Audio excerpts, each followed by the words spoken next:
Okay, this is a project I'm working on to turn lights on and off via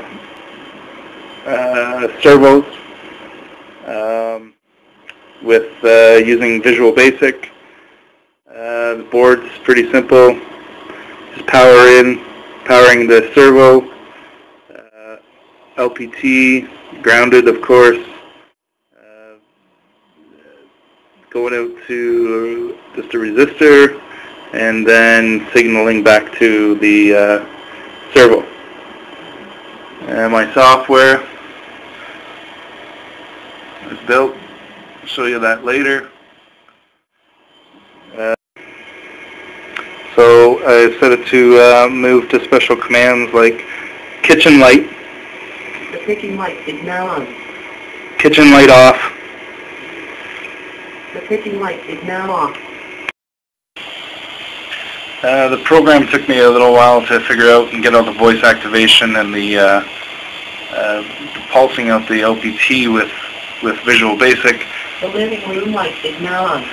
And as you can see, she goes off when she doesn't, not supposed to, but kitchen light. The kitchen light is now on. Kitchen light off. The kitchen light is now off. And here's the program. It's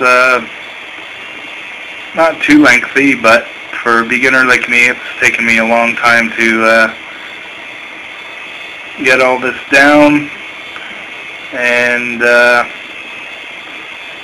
probably can't see it too well, but I'll post it a little different in the video at some point.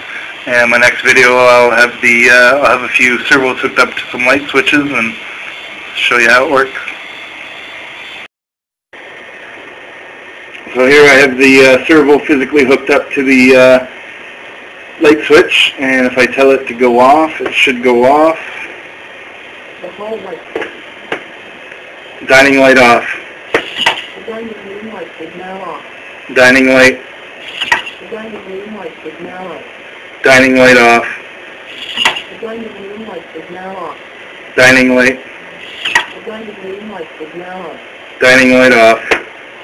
The dining room light is now off. Dining light. The dining room light is now on. Dining light off.